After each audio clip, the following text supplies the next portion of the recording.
Sejam muito bem-vindos ao podcast Sono. E hoje nós vamos falar sobre os distúrbios respiratórios do sono, a apneia do sono e sobre ronco. E temos como convidado o nosso querido amigo médico, Dr. Rafael Carvalho, otorrinolaringologista e pós-graduado em sono também. Seja muito bem-vindo, Dr. Rafael, ao nosso podcast. E hoje é um prazer, é uma honra recebê-lo aqui. Eu que agradeço, fico muito honrado, Luciane, de você ter me convidado aqui, que é uma profissional altamente qualificada, né, capacitada, e a gente já vem trabalhando com isso há algum tempo aqui em Manaus, né?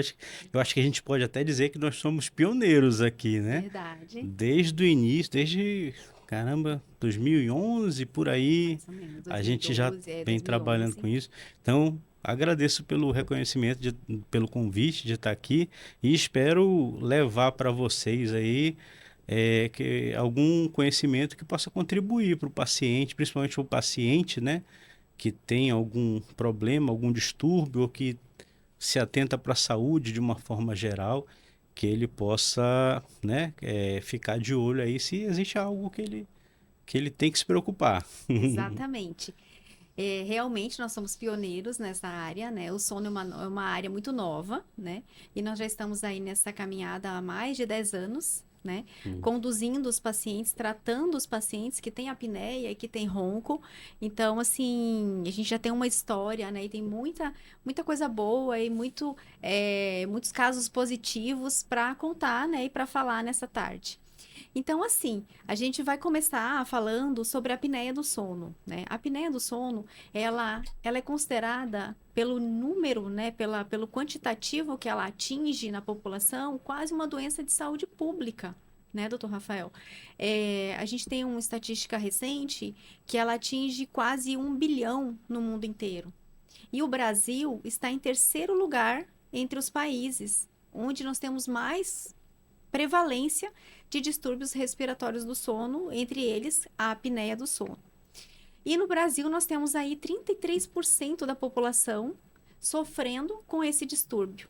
Ou seja, quase 70 milhões de brasileiros sofrem com esse distúrbio e apenas 15% estão realizando o tratamento, né? Então, assim, a gente vê que é uma coisa muito preocupante isso, porque é uma doença, né, a apneia do sono, que é um distúrbio que acontece durante o sono e que vai desencadear vários outros problemas de saúde. Isso. E a gente só tem 15% tratando, né? Isso realmente é uma coisa, é uma problemática que nós temos, né?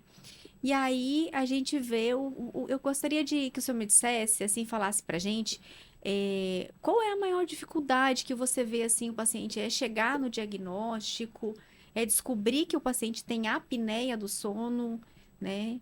Como é como é que você vê essa dificuldade da gente conseguir tratar o paciente, ele chegar no tratamento? Bom, no dia a dia da clínica, eu vejo dois funis importantes assim. O primeiro é, como tu acabaste de falar, chegar no diagnóstico de apneia do sono.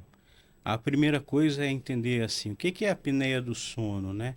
Bom, eu acho que a gente, pelo menos no meu canal, também tem esse canal no Instagram, então a gente já bateu muito nessa tecla, mas pode ter alguém que ainda não sabe o que é a apneia. Então, a apneia nada mais é do que você ter um tempo sem respirar, ficar mais de 15 segundos sem respirar. E aí, quando a gente fala de apneia do sono, a gente está falando que durante o sono, aquele paciente, involuntariamente, ele para de respirar por mais de 15 segundos. E é isso aí provoca um leque de alterações aí no organismo. Mas a gente estava falando de chegar no diagnóstico. Bom, voltando a esse ponto. O que são os dois funis principais que eu vejo? O primeiro é o funil do diagnóstico, principalmente na questão do SUS, porque esse exame é um exame que dificilmente o paciente vai conseguir fazer pelo SUS. Então você tem que procurar, bom, no nosso caso, como profissionais da saúde preocupados com a saúde dos pacientes que nós estamos vendo, de uma forma, como tu falaste, é um problema de saúde pública, né? Então a gente tenta ajudar da nossa forma o paciente que não tem acesso a isso. Então, Ao diagnóstico, ao ao diagnóstico, exame. ao exame. Sim. Então, um dos problemas é o diagnóstico, que você não consegue facilmente pelo SUS. Então, a forma que a gente encontra, que eu acho que eu encontro e que você encontra, é tentar baratear para que o paciente possa ter Acesso. acesso a esse diagnóstico. Não pensando em lucro, em nada disso, mas pensando na saúde e nas consequências que a falta daquele diagnóstico pode causar. E o outro ponto também tem relação com. Bom, você já deu o diagnóstico, mas tem uma relação cultural aí. É o paciente se convencer de que ele realmente precisa tratar aquilo. Porque eu faço uma analogia sempre no consultório, que é como se fosse uma hipertensão arterial, né? Então, você tem uma hipertensão ali e que naquela hora ela não está dando sintoma nenhum. Você está bem de vida, está vivendo sua vida normal, mas se você não tratar, vai chegar a conta uma hora. Se você, então, hipertensão é uma doença crônica, né? Uma Então, doença se crônica. ele não tomar, o paciente não tomar o remédio da hipertensão, da pressão arterial todos os dias, conforme foi prescrito, ele vai ter uma consequência, porque em qualquer momento ele pode ter um pico hipertensivo e evoluir para um derrame, um AVC, né? Exatamente. Ou então ter um outro problema, né? Então, assim, um infarto, alguma coisa assim. Então, ele precisa tomar a medicação certinha. A mesma coisa é a apneia, porque ela também é uma doença crônica, Exatamente. né? E aí, isso eu vejo como um dos funis de empecilho no tratamento, né? O paciente, ele sabe, ele conseguiu passar dessa parte do diagnóstico, mas você vai ter que convencer ele que aquilo ali faz mal para ele. Então, imagina, eu estou bem aqui, e de uma hora para outra alguém chega para mim e fala que eu tenho uma doença crônica que daqui a 15 anos eu vou ter um AVC. Mas eu estou bem. E aí eu tenho que começar a me tratar agora para é como se fosse um investimento para daqui a 15 anos, né? Mas é um Exatamente. investimento na sua saúde, né? Não um Exato. investimento financeiro, né? Então, É. esse é um grande impasse que a gente tem de convencimento do paciente de que ele realmente precisa fazer o tratamento e que aquele tratamento não é só, comprei o CPAP, fiz uma cirurgia e acabou. Não. A apneia do sono, o ronco, a apneia do sono é uma coisa crônica que nós temos que estar preocupados aí de uma forma constante. Então, você é um paciente que você vai ter um acompanhamento aí Exatamente. para A o longo resto da prazo, vida, a é. longo prazo. É. Isso é muito importante você tocar nesse assunto, porque é a educação, né? Você educar o paciente. Então, o paciente, a pessoa, ela precisa entender o problema, né? Então, assim, quando a pessoa entende que ela tem um distúrbio no sono e o que que esse distúrbio vai causar para a saúde dela, vai desencadear, quais são as consequências da apneia do sono, né? Se ele não tratar daqui, inclusive tem estudos que mostram que diminui a sobrevida da pessoa em 10 anos se a pessoa tem apneia e ela não trata, né? Então isso é muito sério. Mas é como você mesmo relatou, a pessoa, ela tá bem durante o dia e ela assim, como é um distúrbio que acontece durante o sono e a pessoa geralmente, em alguns casos, na verdade, na maioria dos casos, ela tá dormindo, tá naquele sistema, naquela zona de inconsciência, e ela não percebe que ela tem apneia, né? Que ela tem as paradas respiratórias. E aí ela não percebe isso acontecendo durante o sono. Então ela não consegue entender a dimensão do problema, né? Ela ronca, ela também não percebe o ronco, e ela tem apneia e não percebe a apneia. Então, realmente é uma doença que ela é desafiadora a gente tratar, porque o paciente ele precisa entender o problema para que ele esteja engajado no tratamento, na terapia. Como você mesmo disse, não adianta comprar o CPAP sozinho. Comprei tenho uma apneia, comprei um CPAP. Fiquei com o CPAP. E agora? não é o CPAP que vai fazer o tratamento dele sozinho, é um equipamento. Então, e por trás do CPAP, tem que ter um profissional capacitado na área do sono para conduzir o tratamento da apneia do sono, né? Mas o convencimento, o esclarecimento, ele é muito importante. Por isso, a gente precisa realmente demanda tempo, mas você precisa orientar bem o paciente, o diagnóstico e o que fazer, né? As consequências dele não tratar, né? Então, realmente, isso aí é muito sério. E assim, é uma coisa nova, então você vai conversando com o paciente e explicando, né? Realmente, eu concordo contigo que o diagnóstico é o grande, né? Um dos grandes impasses para o paciente tratar, porque se ele não tem diagnóstico, ele não vai chegar no tratamento, né? Exatamente, é. Então, a gente precisa realmente fazer um bom diagnóstico para determinar, inclusive, qual vai ser o tratamento, né? Nem toda a apneia do sono é tratada com CPAP, né? Exatamente. E assim, quais são as principais queixas para você falar para a população? Quais são as principais queixas que os pacientes chegam para ti no teu consultório, relatando Excelente, sobre sono? excelente pergunta essa aí. Na verdade mesmo, sinceramente falando, a grande maioria dos pacientes que chegam no consultório com apneia do sono, eu acho que tu já sabe o que que é.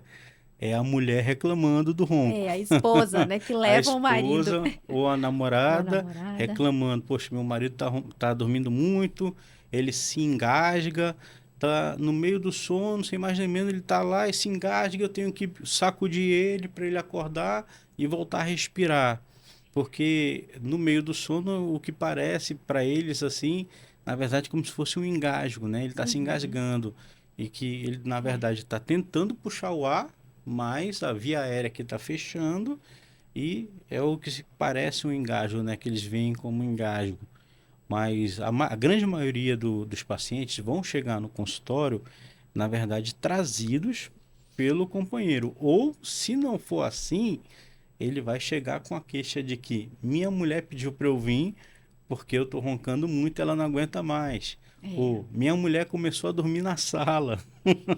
Eu tô falando minha mulher porque a grande maioria dos pacientes são homens, tá? Mas nós temos a apneia em mulher também.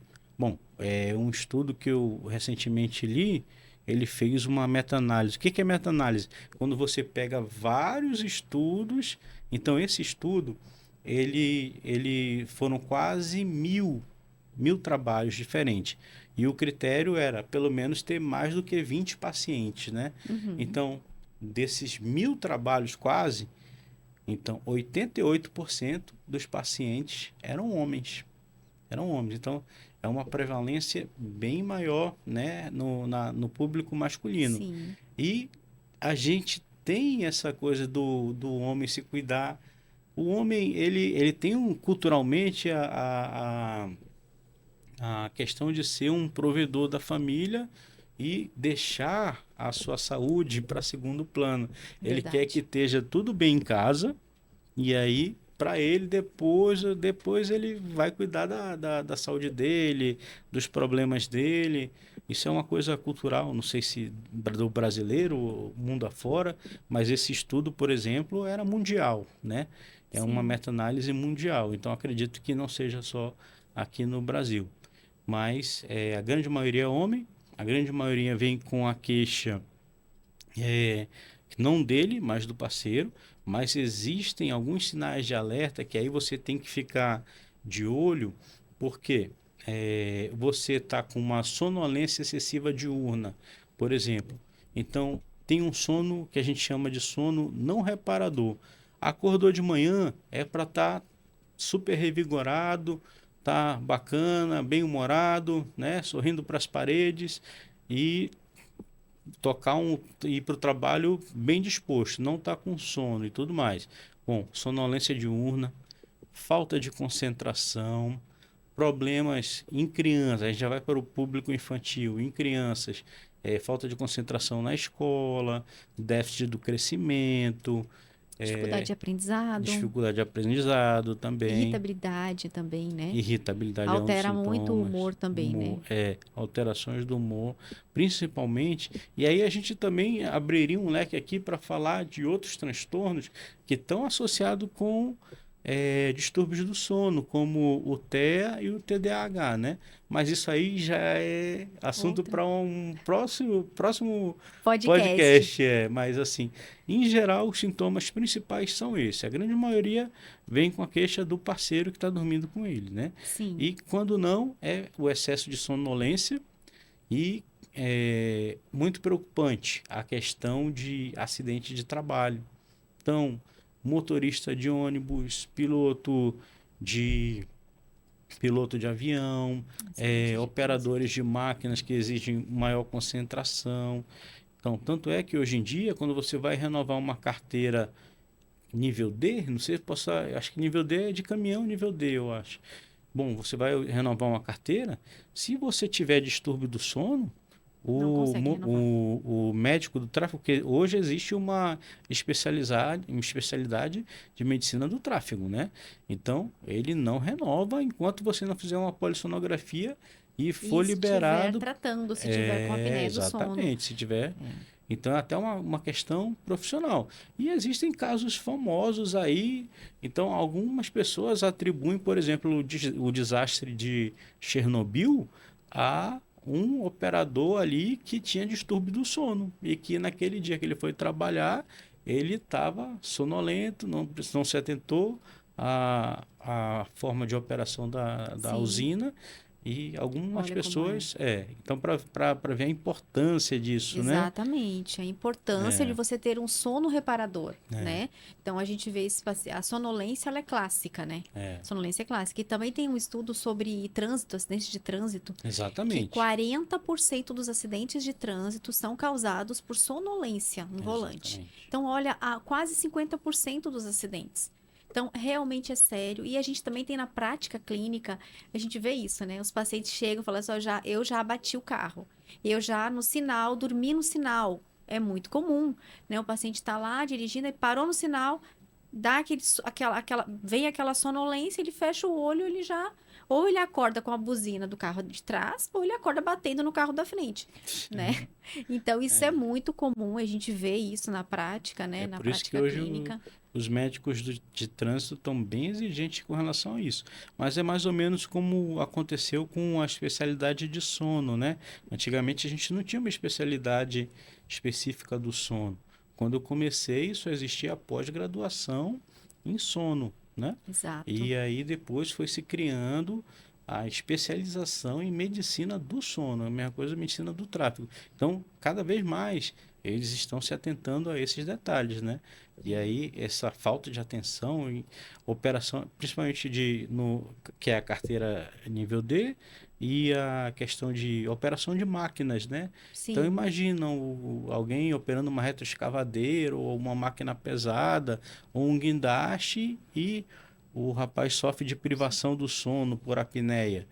Então é É perigosíssimo, né? muito perigoso, coloca em risco a vida da pessoa e de outras pessoas que estão ao redor, né? Então, Isso. assim, é muito importante. Por isso que é importante olhar para o sono, né? Então, assim, como a apneia do sono, ela é uma doença, um distúrbio que acontece durante o sono, e muitos pacientes, como você mesmo relatou, eles não percebem que isso está acontecendo. Um detalhe importante é a pessoa avaliar como que ela acorda, né? Sim. Então, assim, nossa, eu acordo com a Bem sensação disposto, disposto, animado, animado. feliz, eu vou trabalhar, eu acordo, levanto da cama com energia, né, com disposição. Passa o dia tranquilo, né, sem sonolência, sem fadiga, aquele cansaço, aquele peso.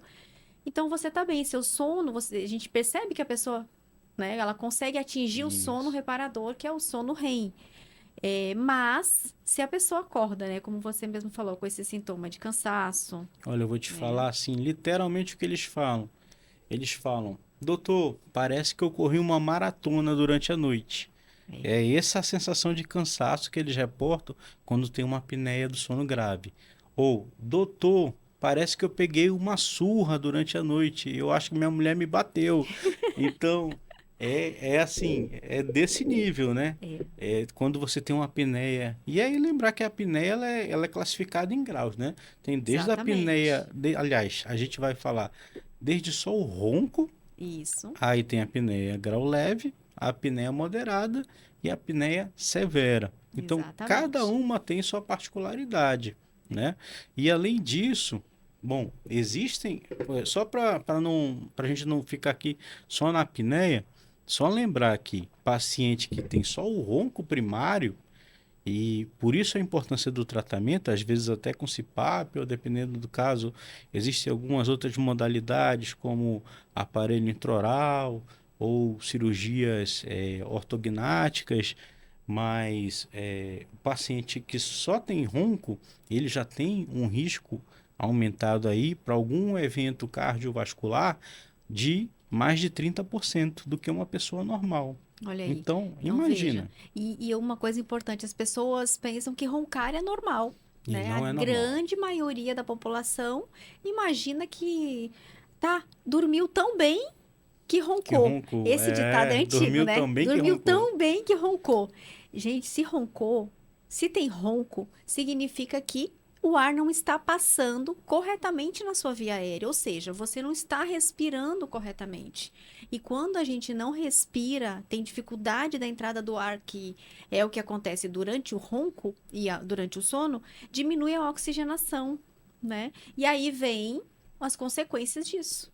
Então, É, só o ronco, ele já é um distúrbio do sono, né? E ele tem que tratar, né? O ronco tem que ser tratado. que é isso que a gente vê é, com a polissonografia, né? Muitos pacientes, você pega o laudo da polissonografia, tem só o ronco, mas você vê ali queda nos níveis de saturação, né? Então aquilo ali Exatamente. está sendo prejudicial para ele.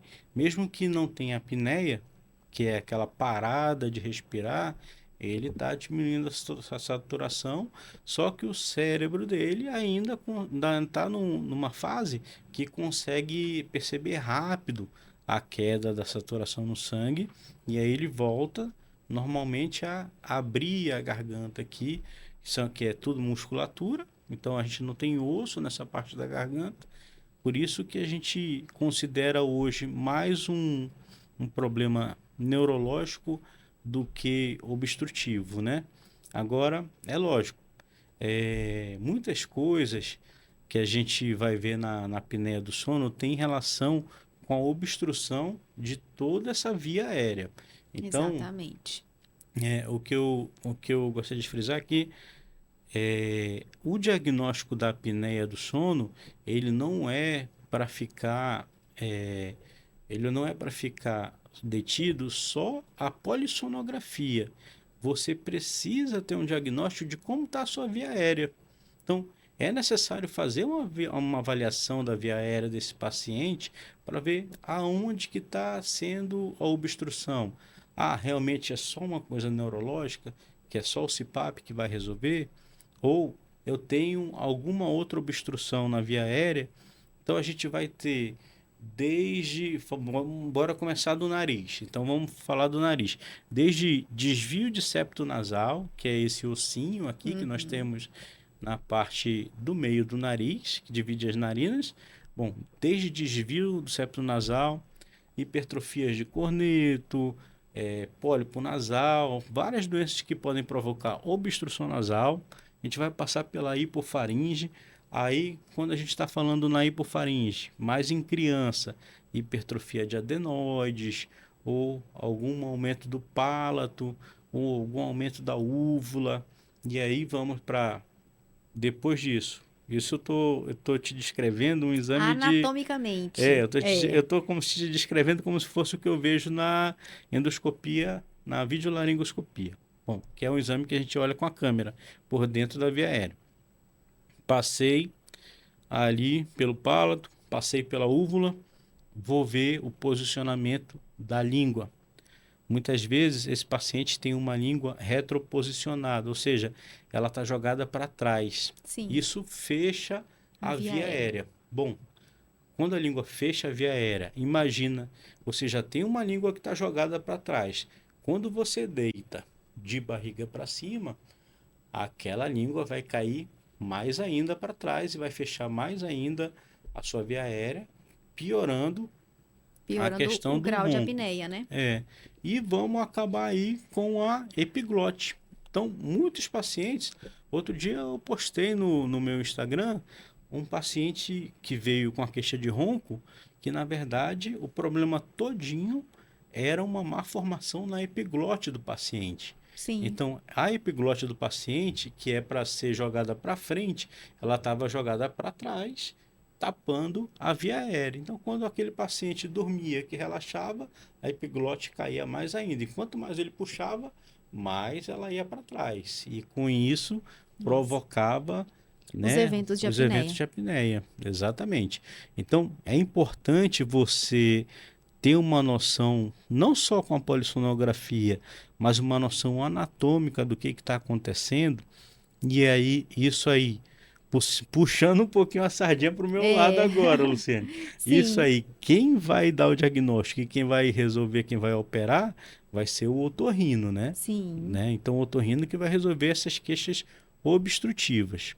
E aí, às vezes, pode ser que essa queixa obstrutiva seja a causa da apneia, dependendo do grau da apneia, mas pode ser que a gente resolva essa queixa obstrutiva só para facilitar o uso do CPAP, né? Uhum, sim. E também vamos falar aqui, como eu falei, de retroposicionamento da língua, epiglote, e também dos colegas que são bucomaxilo, com avanço mandibular, cirurgia ortognática.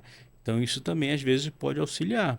Então a gente vê como a apneia, ela é o distúrbio do sono, a apneia do sono e o ronco, eles são doenças, são distúrbios que eles têm causas, principalmente a apneia, causa multifatorial. Então são Exatamente. vários fatores que podem causar a apneia do sono. Por isso também existem vários profissionais, então o tratamento da apneia do sono, assim como a causa, são vários fatores, existem, o tratamento é multidisciplinar. Então nós temos na área do sono o otorrinolaringologista, especialista em sono, o fonoaudiólogo, que é especialista em sono, que vai nos ajudar no fortalecimento muscular, porque essa região aqui da nossa garganta, de toda a nossa via aérea superior, praticamente é só músculo, né? Então a gente precisa fortalecer essa musculatura.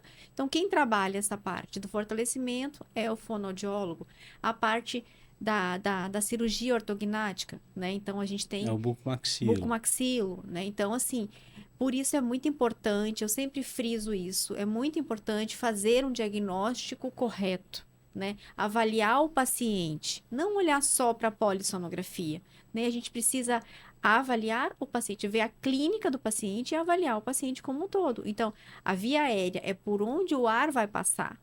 Então, se tiver uma Yes. obstrução logo no início, né, vamos dizer, tem um desvio de septo, então já começa uma obstrução no nariz. E essa obstrução vai aumentando e vai, né, É. piorando a nível da garganta. Então, isso aí, por isso que é importante fazer uma avaliação e trabalhar de forma multidisciplinar, né? Fazer um bom diagnóstico, ir ao otorrino, né? Fazer o exame do sono, né? Fazer uma avaliação e aí depois disso ir para o tratamento. Quando o diagnóstico ele é bem definido, né? Bem feito o diagnóstico, e o tratamento vai ser bem definido, o paciente vai ter sucesso no tratamento, Nossa, né? e quantos pacientes eu já recebi elogiando, né, o teu trabalho. E aqui eu tiro o chapéu para ti, Luciane, pela questão de quantas vezes tu já me mandaste paciente assim, tu podia muito bem só pensar, né, só quero fazer o meu trabalho ali e pronto. Mas assim, quantas vezes tu já me mandaste paciente para saber se realmente aquele tratamento que tu oferece vai ser, vai funcionar para aquele Eficaz paciente. A 100%, eficácia é. né? Então, quantas vezes, né, tu já mandou o paciente, deu uma olhada, realmente, Luciano, eu acho que tu estava certa, que isso aqui não vai funcionar desse jeito. A gente vai precisar ir por um outro caminho aqui para ver se dá certo. É, E essa questão assim de pensar realmente no paciente, no bem-estar, eu acho que é o mais importante. E na questão multidisciplinar, é é, importantíssimo. E o paciente lembrar, não é uma coisa, fiz ali, resolvi. Não, ele vai ficar sendo acompanhado de forma exato. constante. É doença crônica, então lembrar como uma diabetes, como uma hipertensão arterial, como alguma outra doença que você precisa ter esse cuidado constantemente, né?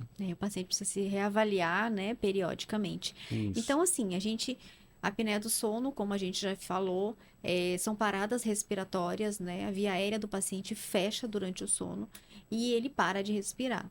Então, a gente sabe, tem várias causas disso. Uma das causas é anatômica, a anatomia do paciente, por isso é importante fazer a avaliação no otorrino.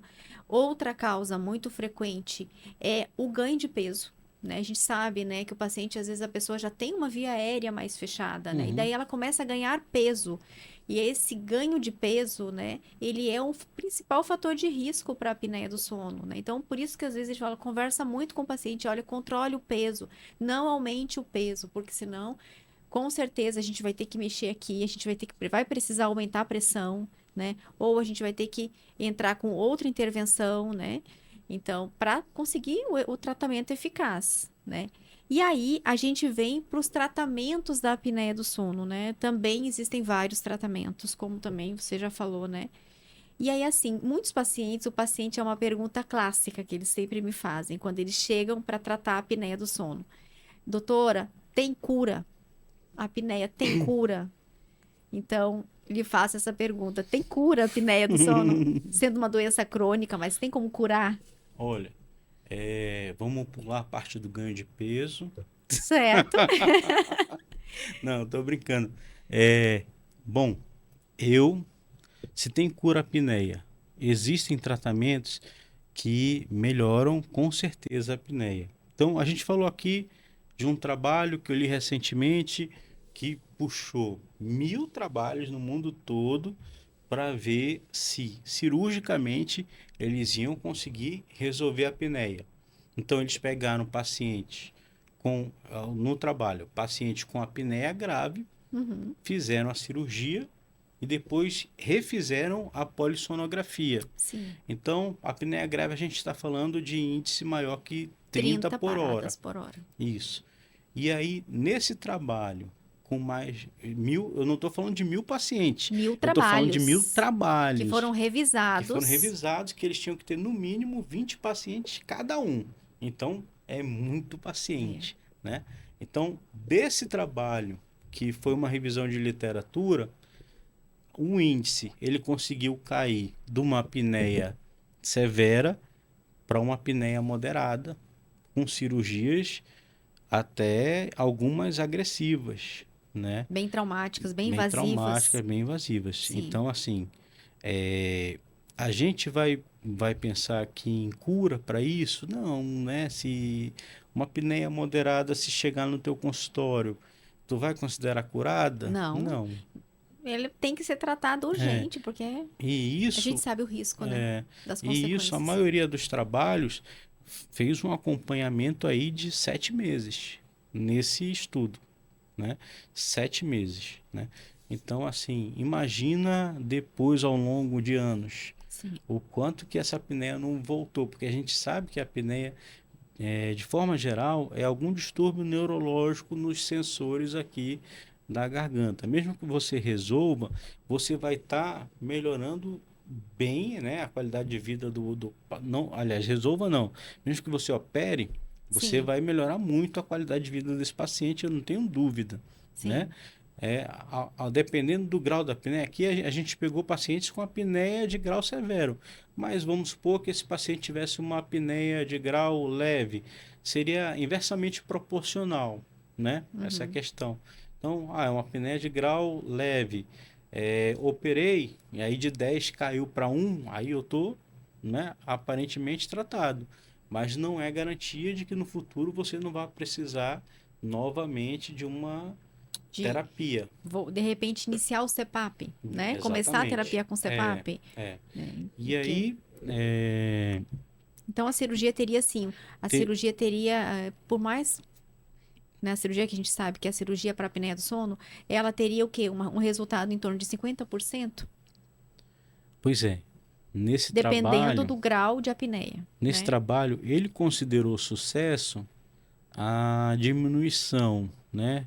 A diminuição da apneia de severa Para para moderada. moderada a leve.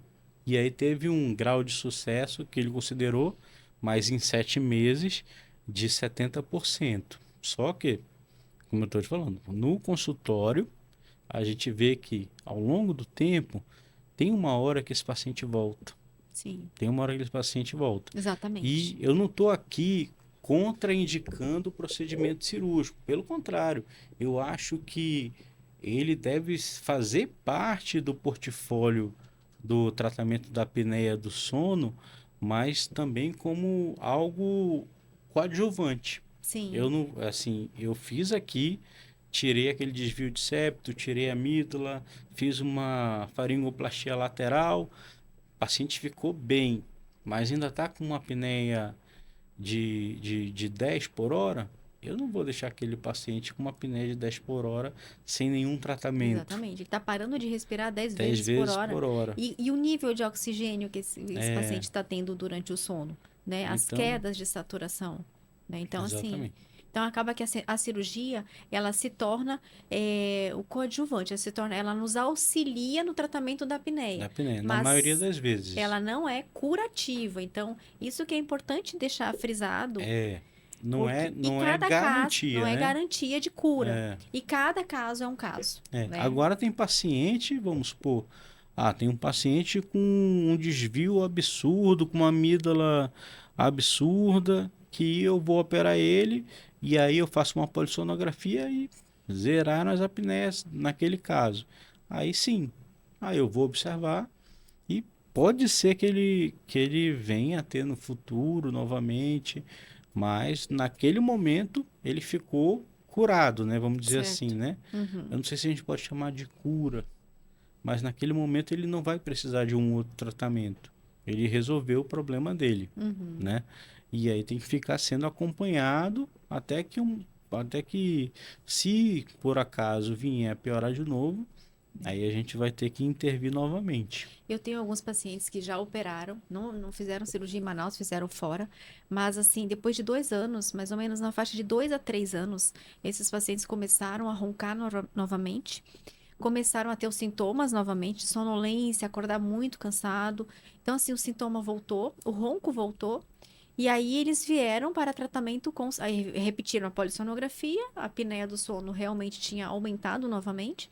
E aí a gente entrou com tratamento e eles estão hoje adaptados em CPAP, dormindo super bem, né? E assim, o relato deles é que se eles soubessem que a cirurgia duraria 2, 3 anos, eles não teriam operado, né? Por causa É, que é uma cirurgia invasiva, né?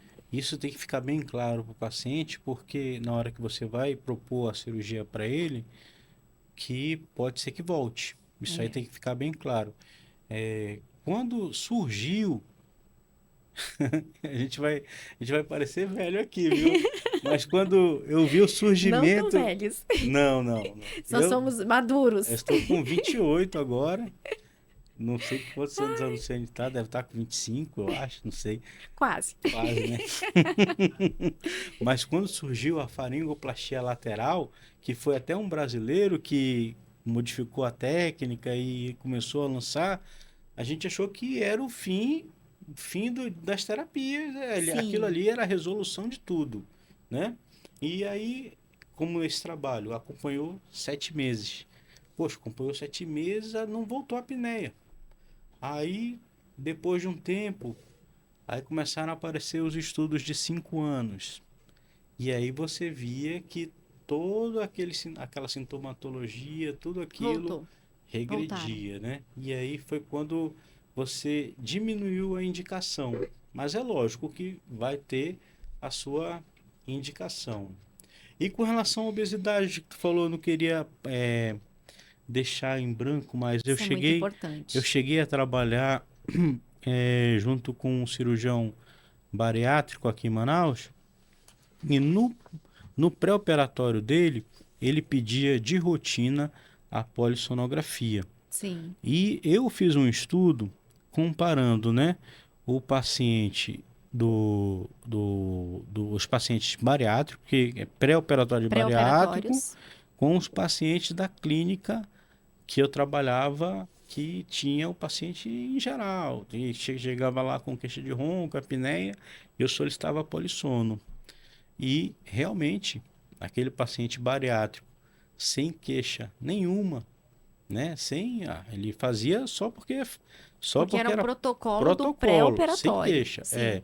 Então, o índice de apneia desses pacientes foi igual aos pacientes que chegavam para mim na outra clínica já com as queixas, entendeu? Então, Interessante. para ver como a obesidade realmente em si é um fator de risco. É. Então, você tem que se cuidar, né? Que eu tô Nossa, aqui falando, eu tenho que me cuidar também, tem que mas se aí cuidar. eu me cuido, viu? Ela sabe que eu me cuido, mas com CPAP. É, ele usa CPAP. Ele vai já É, contar essa história pra gente. Mas pegando o gancho da obesidade, a gente tem os estudos mostrando que 80, 90% dos pacientes que estão sobrepeso, que estão no grau de obesidade 3 e 4, eles têm apneia do sono. Né? E a gente sabe também que a apneia do sono, ela impacta diretamente, é uma via de mão dupla. Ela faz com que o paciente tenha mais dificuldade de de emagrecer, emagrecer. né? Por causa do descontrole hormonal. Então, a pessoa, ela não dorme bem, ela tem apneia, ela tá ganhando peso, né? Ou seja, ela tá engordando cada vez mais.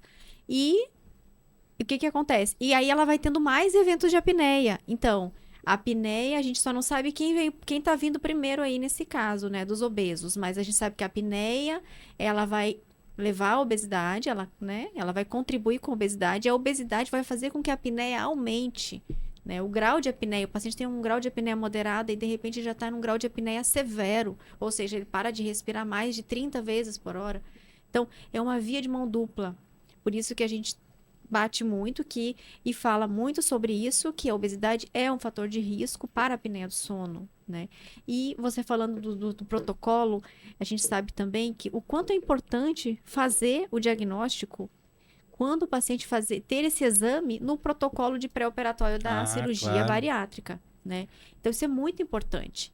Porque geralmente o paciente que ele já está elencado para fazer a cirurgia, ele vai passar um período até chegar ao ponto Sim. da cirurgia.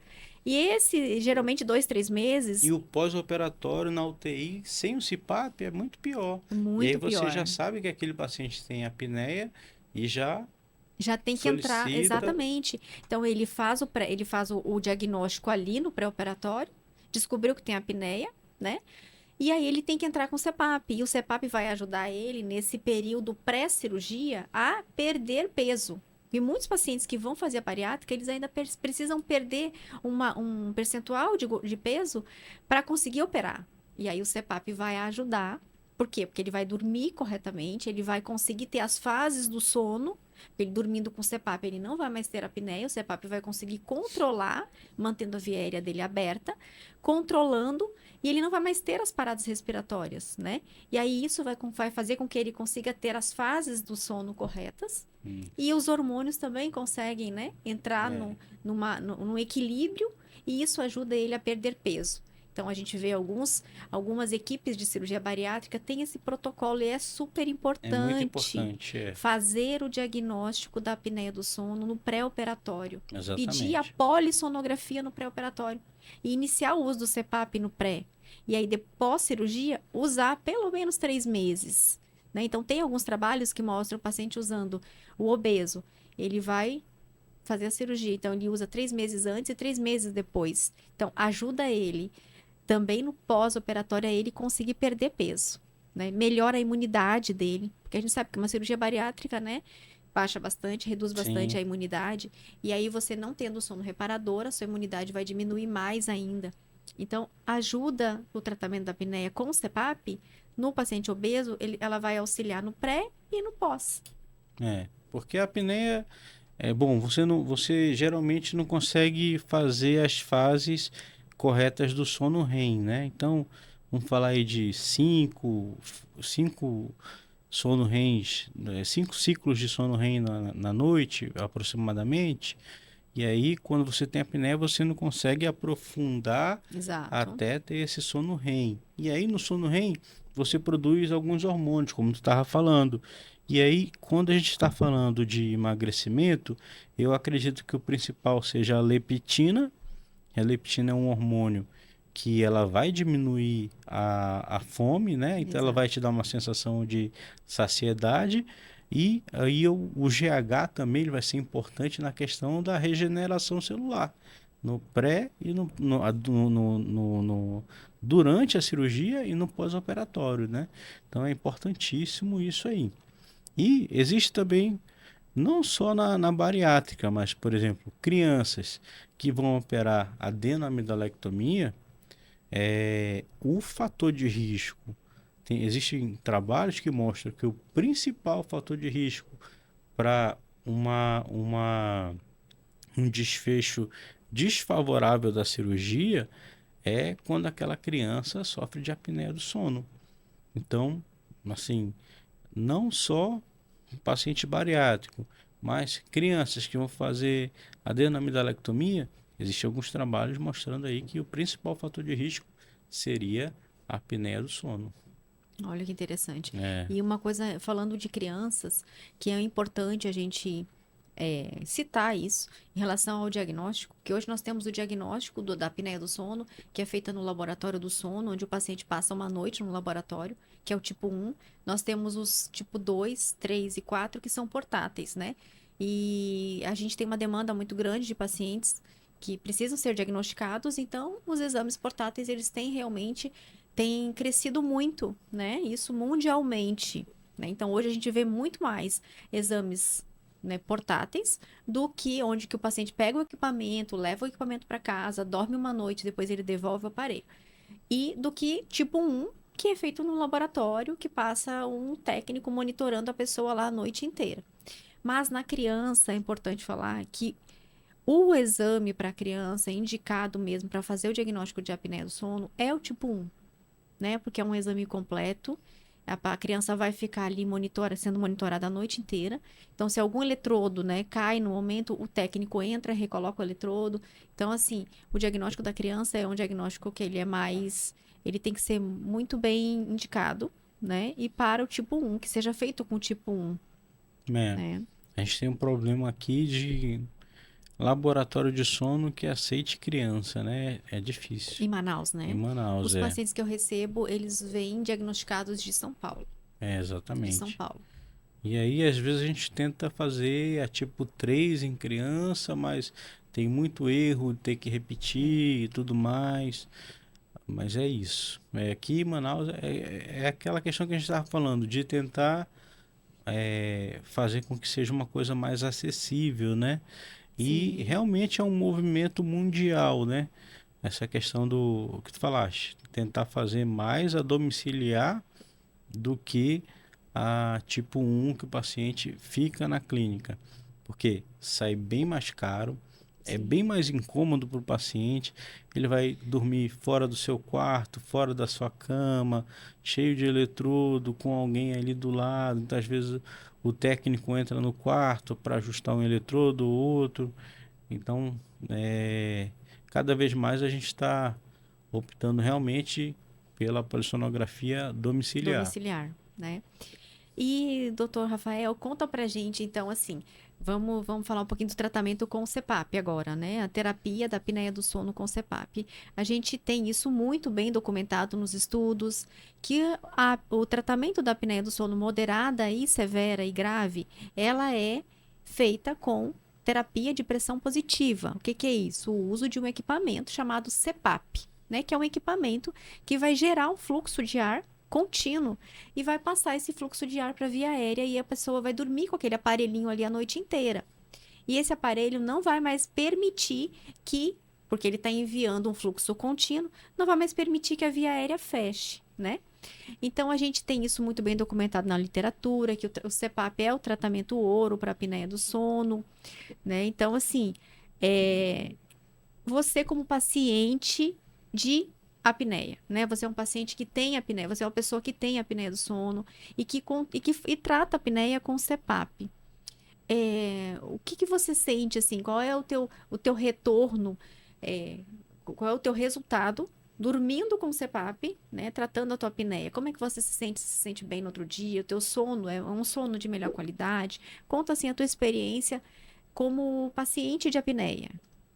em tratamento com CPAP? Uhum. Bom, com certeza, quando você está utilizando de forma frequente o CPAP, o sono é totalmente diferente, né? Então é como se fosse uma mudança radical de vida aí. Então você fica bem mais disposto, você fica com um humor melhor, então tem uma melhor concentração durante o dia, rende mais no trabalho e tudo isso. E é lógico, é importante você, na hora que vai adquirir o seu equipamento, fazer a escolha correta aí do qual tipo de máscara você vai utilizar. Então, eu já tive que trocar máscara porque não me adaptei, né? Eu Sim, já tive que trocar aparelho porque não me adaptei. Então, exato. a gente tentou começar com o O automático, não automático. conseguia. Ele, não sei, o algoritmo dele É. não me entendia. E as pessoas acham que o CPAP automático resolve a vida, né? Não, eu vou comprar um É, automático e ele vai fazer tudo sozinho, né? é, Então, a gente tem um caso aqui bem de experiência vivida, que um é. paciente que viveu isso, experimentou, usou o CPAP automático e viu que não tinha, né, um Não, resultado piorava muito, me acordava direto. favorável. Ele achava que eu estava dormindo e eu não estava. Não sei se agora com o chat GPT aí, Ele vai entender. se ele vai entender. Não, doutor Fel, não está dormindo não, viu? Olha aí. Espera aí. É, por isso que é importante, né, você procurar um profissional do sono, tanto para fazer o diagnóstico, né, no caso, Isso. né, ir no otorrino, especialista em sono, isso é muito importante. E você procurar um profissional que vai fazer seu tratamento, que vai te ajudar a fazer o tratamento com o CPAP. Porque o CPAP é um aparelho, então você usa um CPAP automático, que todo mundo fala, não, eu vou comprar um automático e eu já estou tratado, É. né? Muita gente, E- eu vou para os Estados Unidos, o senhor me dá uma receita de CPAP? Como se Uhum. fosse só comprar o Milagroso. CPAP e É, pronto. Aí ele mesmo vai se auto ajustar. é Nossa, interessante. Isso é muito comum. Muito, bem comum. muito. Eu recebo praticamente essa pergunta. Ela é assim como se a apneia tem cura. Eles me perguntam, mas o CPAP automático não vai fazer? Ele não é automático? Ele não vai fazer tudo sozinho? De forma alguma. E outra, hoje a gente tem estudado muito sobre o sono, né? Então, assim, inclusive sobre o tratamento do sono e os fenótipos, né? O que que é o fenótipo? É a característica do paciente. Então, a tua característica é uma. Mas a apneia do sono, se eu tiver, eu tenho 3 pacientes com apneia, cada um vai ter a sua característica. Então, você não se adaptou à pressão automática, se adaptou à pressão fixa, programada, né? Isso. Outro paciente vai se adaptar à pressão automática. Então, assim, por isso que cada paciente é um paciente, né? Então, ele é único. Eu sempre digo para o paciente, não existe receita de bolo. Porque a pessoa vem, ela já vem assim, não, vou comprar um automático com essa máscara aqui que o meu amigo disse que ela é a É, melhor. Ela foi lançada agora. Então, assim, eu falo, olha, infelizmente não é assim. Né? Então tem que realmente avaliar, assim como tem que fazer um bom diagnóstico, tem que fazer uma boa avaliação para poder determinar o que que vai ser indicado para tratar. Ou seja, qual o tipo de aparelho, qual o tipo de máscara e principalmente o manuseio, né? A gente sabe que a questão do ajuste do equipamento é muito importante. E assim, não é uma máquina que você sai programando ela. Eu sempre digo, o fisioterapeuta do sono, ele não é um operador de máquina.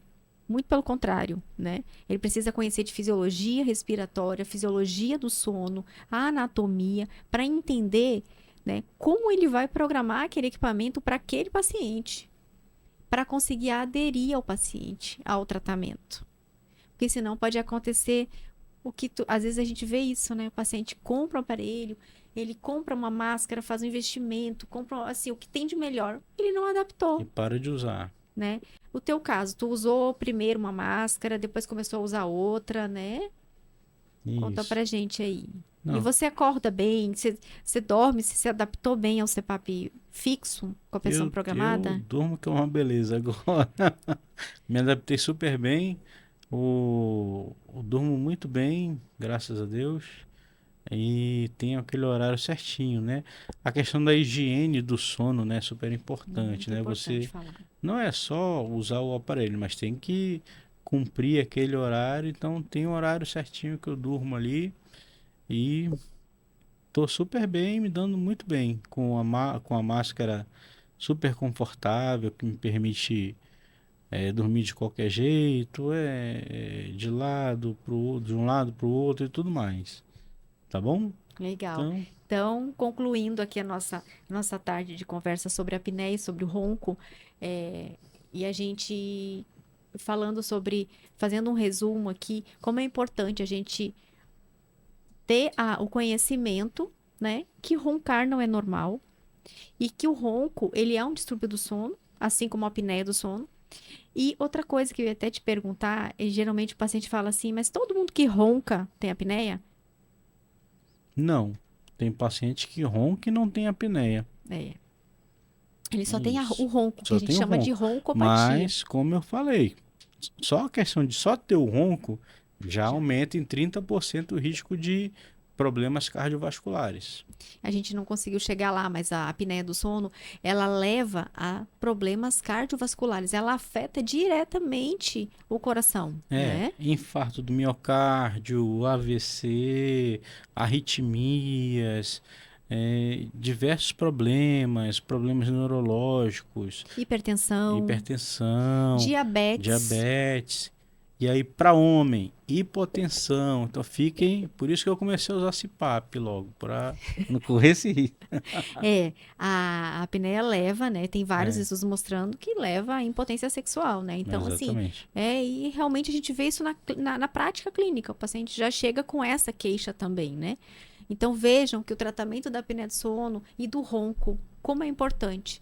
Então, uma mensagem que a gente quer deixar, que eu quero deixar, assim, para vocês e para, né, para quem está nos assistindo. A pessoa está roncando, roncar não é normal. Procure um médico, um otorrinolaringologista, para avaliar o porquê do ronco. Vamos fazer o diagnóstico do ronco e, se tiver roncando, tem que tratar. E na maioria das vezes, o ronco, por trás do ronco, tem a apneia do sono, que é a parada respiratória. Ou seja, a pessoa está roncando, daqui a pouco ela para, alguns segundos, depois ela continua roncando. E essa parada respiratória vai causar esses problemas todos, né, cardiovasculares. Então, como é importante tratar? E o uso do CPAP não é nem um bicho de sete cabeças, né? Um bicho Não, papão, de né, doutor jeito nenhum, Rafael? não. Hoje em dia tem aparelho que é menor do que É, essa xícara aqui. Você tem aparelhos que é. são A pequenininhos. tecnologia avançou A muito, tecnologia né? avançou muito e, como eu falei, o chat GPT do aparelho melhorou bastante.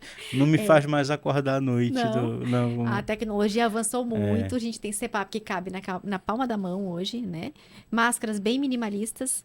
E comparado do que era antigamente, há 10, 11 anos atrás, né? 15 anos atrás, a gente tinha a gente aparelhos tinha. enormes, Não, e né? tinha problemas sérios de deformidades nasais que Sim. hoje em dia raramente eu pego no consultório alguém que Lesões, né? Lesões na é na face, face e né? tudo mais. Causados pela máscara. Afundamentos. É. E dificilmente pego agora. Porque a tecnologia avança e cada Avança. vez mais conforto para os pacientes. Então é Isso. importante fazer um bom diagnóstico, é importante fazer o tratamento também com um especialista do sono, para que você tenha qualidade de vida, né? O impacto. Só quero te fazer uma última pergunta. O impacto do tratamento da apneia na vida da pessoa. Bom, assim, eu vou falar agora dos pacientes, né? Eles dizem assim, doutor, primeiro dia, meu dia já foi outro. Então, até ontem eu não sabia o que era dormir, usei o aparelho e hoje foi a primeira noite de sono em 15 anos que eu tive. Então, Nossa, é estou me maravilhoso sentindo ouvir super isso, bem. né? É isso mesmo. Mas é o que a gente escuta É, constantemente no consultório. é. Graças a Deus, né? Muito bom, tá vendo? Então, como dormir com qualidade, dormir oxigenando, respirando é importante. Então, se você percebe que você não respira corretamente durante o sono, que você não acorda bem, ou que a sua esposa, ou que a sua namorada, né, ou que alguém da família mesmo tá falando, olha, você tá roncando à noite, né? Procura um especialista do sono, procura um otorrinolaringologista especialista em sono que vai te ajudar a fazer um diagnóstico, né? E tratar teu sono, porque não tem coisa melhor do que dormir bem, Ah, é né? verdade. Você acorda renovado, você vive mais, né? Então, assim, e você previne muitas doenças que a gente sabe que tem aí, tem várias, né? Hipertensão, diabetes, que a gente já citou. Então, muito importante dormir bem. E que bom que você está usando CPAP, que você está dormindo bem, tá? E é saúde, né? Qualidade de Ah, vida, claro. né? Não tem coisa melhor também do que ouvir do paciente, nossa, eu não sabia o que era dormir. Depois É, que eu iniciei o CPAP, a terapia da apneia, eu voltei a dormir. Eu tenho outra vida. Geralmente é uma vida antes do CPAP e exatamente. uma vida depois do CPAP, Depois. né? Que bom saber que você está nesse grupo, né? E que você cuida dos teus pacientes e olha para os teus pacientes como um todo, né? Olha o paciente como um todo. E parabéns pelo trabalho e que nós continuemos a caminhar juntos, né? Ah, Cuidando dos claro, pacientes. é. É um grupo pequeno, né, em Manaus É, que cuida de sono. Então, eu acho que a gente está sempre trocando alguma ideia e trabalhando é, juntos, né? exato. Mas eu agradeço, viu, muito pelo convite e pela Legal. confiança aí de participar do. Cada vez mais confio no seu trabalho e vamos continuar trabalhando juntos e Ah, claro. cuidando do sono dos amazonenses, né? É. Obrigada.